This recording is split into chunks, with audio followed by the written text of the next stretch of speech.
Assalamualaikum warahmatullahi wabarakatuh. Saya daripada kumpulan 3B ingin menyampaikan pembentangan yang bertajuk memberi penjelasan dan menggunakan ilustrasi sebagai contoh. Baiklah, sebelum saya teruskan pembentangan, eloklah sekiranya saya memperkenalkan terlebih dahulu nama ahli kumpulan saya. Saya sendiri, Muhammad Hafizah bin Ismail, Penombor Mentrik 150680 dan Ahmad Baihaqi bin Sukiman 150859 serta Aina Musyidah binti Zakaria Penombor Mentrik 150871. Baiklah, pertama saya akan huraikan definisi bagi penjelasan dan membuat ilustrasi sebagai contoh. Sebagai konseptualnya, kemahiran meneran merupakan suatu kemahiran memberi kefahaman kepada pelajar supaya kandungan pembelajaran yang disampaikan dapat diterima dan difahami dengan mudah oleh pelajar. Lazimnya, kemahiran meneran selalu digunakan untuk menyampaikan maklumat, konsep ataupun isi kandungan pelajaran di peringkat perkembangan. Semasa menggunakan kemahiran meneran ini, guru memberi penerangan tentang sesuatu isi pelajaran dengan menggunakan ilustrasi sebagai contoh. Memberi penerangan dan menggunakan ilustrasi sebagai contoh bermaksud menjelaskan sesuatu konsep ataupun sesuatu idea dengan menggunakan penjelasan sama ada verbal dan gambar-gambar ataupun ilustrasi yang menggambarkan konsep tersebut. Dengan menggunakan ilustrasi, kita dapat memperjelaskan dan memperkuatkan kefahaman ataupun tahap pemahaman pelajar tentang sesuatu subtopik ataupun konsep kepada orang lain, khususnya kepada pelajar. Pada dasarnya, penerangan memberikan penjelasan secara lisan atau tertulis tentang suatu topik, konsep ataupun idea.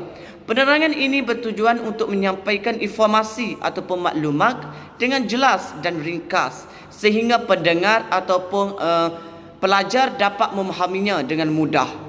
Penerangan ini dapat dikatakan sebagai berupa penjelasan verbal dalam bentuk pidato, ceramah ataupun tulisan.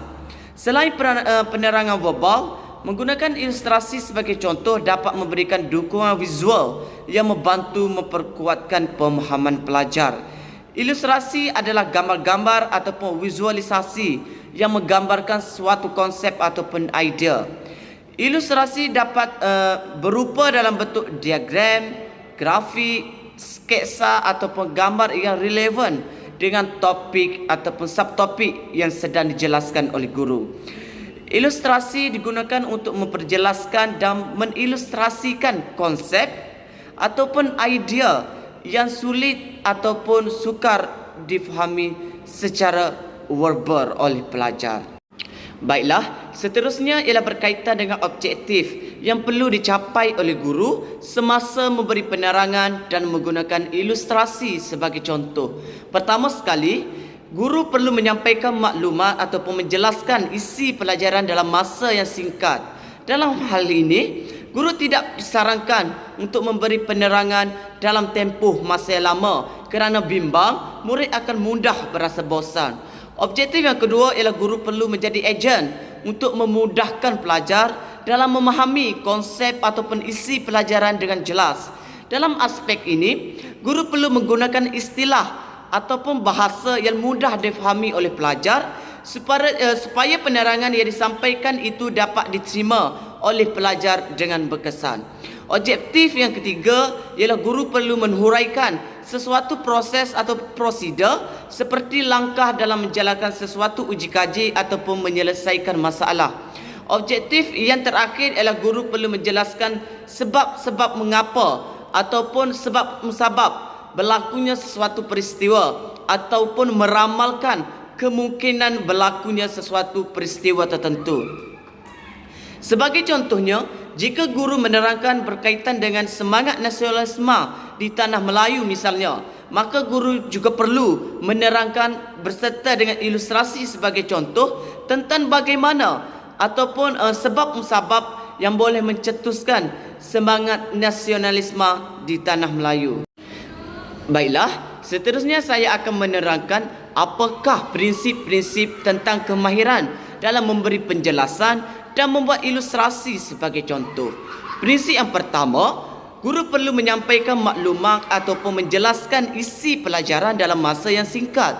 dalam menyampaikan suatu isi pelajaran dengan berkesan, guru perlu membuat perancangan terlebih dahulu berkenaan bentuk penerangan yang sesuai dengan kebolehan pelajar, iaitu sama ada berbentuk deskriptif, iaitu memberikan proses, struktur dan prosedur, ataupun berbentuk interpretatif, iaitu memperincikan maksud, istilah ataupun kenyataan, ataupun memberikan sebab berlakunya suatu fenomena, ataupun menyediakan langkah-langkah untuk mencapai sesuatu kesimpulan. Perancangan bentuk penerangan yang bijaksana akan menjamin kelicinan serta keberkesanan penyampaian penerangan sesuatu subtopik itu. Strategi penerangan yang sesuai bukan sahaja dapat meningkatkan mutu penerangan guru, malahan ianya akan menjadikan pelajaran itu lebih menyeronokkan terhadap para pelajar. Prinsip yang kedua ialah guru perlu menyediakan contoh, ilustrasi dan bahan bantu mengajar. Sebagai contohnya, ilustrasi dan bahan bantu mengajar yang hendak digunakan oleh guru mestilah disediakan terlebih dahulu agar ianya dapat berfungsi dan memudahkan para pelajar untuk memahami isi kandungan subtopik yang hendak disampaikan tersebut. Bukan itu sahaja, contoh-contoh ilustrasi yang digunakan haruslah mudah dan dekat dengan pelajar, kerana contoh yang diilustrasikan itu adalah menarik. Ianya akan menambahkan minat para pelajar untuk belajar. Alat bantu mengajar juga yang digunakan perlulah bersesuaian untuk membantu para guru menerangkan sesuatu isi pelajaran. Alat bantu mengajar yang digunakan juga hendaklah sesuai serta mudah untuk diuruskan dengan teknik mengajar yang berkesan untuk mengekalkan perhatian dan minat pelajar dalam penerangan guru. Prinsip yang ketiga ialah jangka masa yang dirancang untuk menerang perlulah bersesuaian. Satu faktor penting dalam penerangan ialah penggunaan masa secara berkesan. Jangka masa yang diambil bagi menerangkan juga tidak perlulah terlalu lama hingga akan menimbulkan rasa bosan dalam kalangan pelajar. Jangka masa yang terlalu lama akan menyebabkan guru mengulang-ulang isi yang sama. Pelajar-pelajar akan mudah berasa bosan jika mereka dikehendaki menumpukan perhatian untuk mendengar penerangan daripada guru dalam tempoh masa yang lama. Malangnya, keadaan akan menjadi lebih bosan jika tiada penlibatan secara aktif ataupun hubungan dua hala antara pelajar dan guru. Oleh sebab itu, selaku guru yang profesional, guru perlu mengagihkan masa mengikut setiap langkah pelajaran sebelum menyampaikan penerangan. Prinsip yang keempat ialah berkait rapat dengan objektif. Prinsip yang keempat ini merupakan salah satu prinsip yang penting. Sebab apa? Kerana setiap penerangan yang disampaikan oleh guru itu perlulah sejajar dan selari dengan objektif yang ingin disampaikan oleh guru. Secara amnya, objektif pelajaran boleh dianggap sebagai hasil pelakuan murid setelah mereka didedahkan kepada sesuatu proses pengajaran dan pelajaran. Dengan adanya objektif pembelajaran, guru boleh memilih sumber pembelajaran, contoh dan ilustrasi yang bersesuaian dengan subtopik yang akan diajarkan serta isi pelajaran yang sesuai. Oleh sebab itu, isi penerangan yang dibuat oleh guru perlulah menepati objektif pelajaran yang ditetapkan supaya penerangan yang disampaikan oleh guru tersebut adalah berkait dengan topik yang diajar. Manakala prinsip yang kelima ialah penggunaan bahasa, iaitu istilah, perkataan dan ayat perlulah sesuai. Dalam hal ini, guru perlulah menggunakan bahasa yang sesuai semasa memberi penerangan kepada pelajar. Guru perlu menggunakan bahasa yang tepat, ringkas dan padat berdasarkan kebolehan pelajar. Dalam hal ini, guru tidak boleh menggunakan tahap bahasa yang di luar kemampuan daya fikir pelajar, kerana ianya menyebabkan pelajar sukar untuk memahami dan menterjemah penerangan yang disampaikan. Bukan itu sahaja, istilah, perkataan dan ayat yang digunakan hendaklah sesuai dengan peringkat umur pelajar dan isi kandungan yang disampaikan.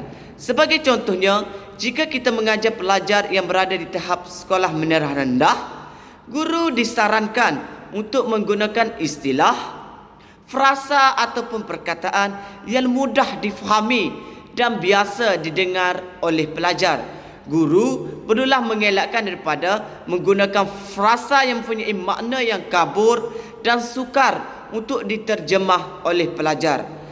Ayat yang digunakan oleh guru juga perlulah lengkap dan tidak tergantung supaya pelajar tidak berasa keliru dan mudah mereka untuk menerima dan memahami penerangan yang disampaikan oleh guru.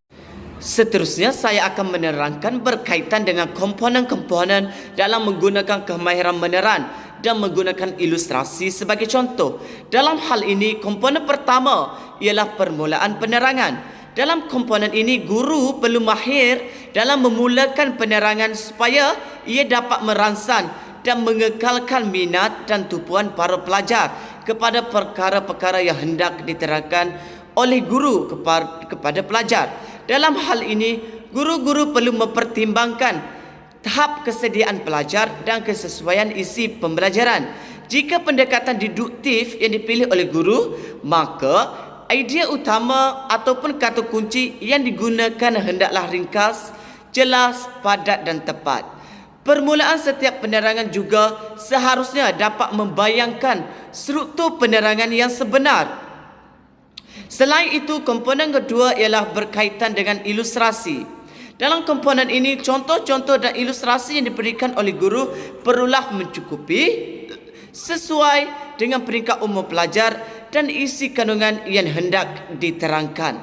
Bukan itu sahaja, ilustrasi yang digunakan haruslah menarik dan dapat diuruskan dengan berkesan.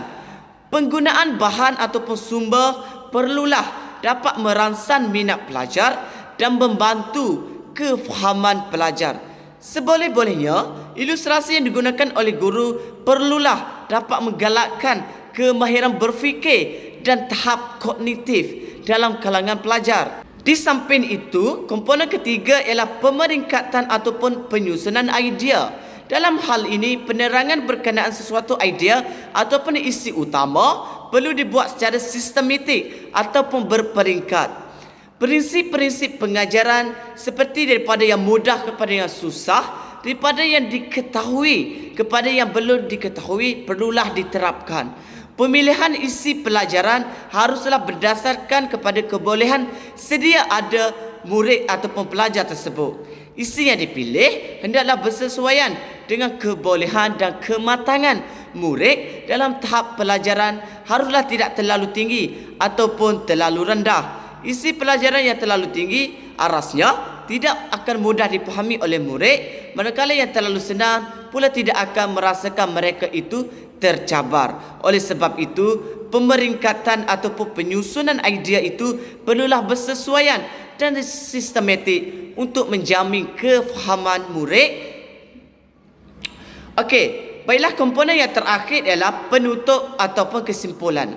Dalam komponen ini, selepas guru menerangkan isi pembelajaran, guru perlu membuat kesimpulan dengan menggunakan isi-isi penting sebagai ringkasan kepada murid. Komponen ini merupakan komponen yang dianggap penting kerana ianya merupakan komponen yang diguna pakai untuk merumus kepada sesuatu subtopik pengajaran.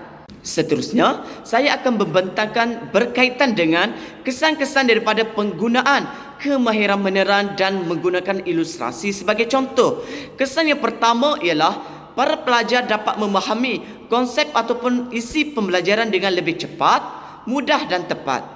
Dalam hal ini, penerangan yang berkesan yang disampaikan oleh guru menyebabkan pelajar dapat memahami dan menyelami subtopik yang diajar. Bukan itu sahaja, ilustrasi yang digunakan untuk dijadikan sebagai contoh mampu membuka minda pelajar dan menjadi sebab pelajar itu lebih memahami pengajaran yang disampaikan. Selain itu, kesan yang kedua ialah pelajar dapat memahami sesuatu proses ataupun prosedur secara terperinci dan teratur. Dalam hal ini, melalui penerangan yang disampaikan oleh guru, murid dapat memahami proses ataupun kronologi sesuatu peristiwa sejarah itu dengan lebih terperinci dan lebih mendalam. Akhir sekali, kesan yang terakhir yang dapat kita lihat ialah pelajar dapat menumpukan perhatian yang penuh terhadap aktiviti pengajaran ataupun penerangan yang disampaikan oleh guru. Dalam hal ini, jika penerangan yang disampaikan oleh guru itu menarik, sudah semestinya mampu menarik perhatian murid.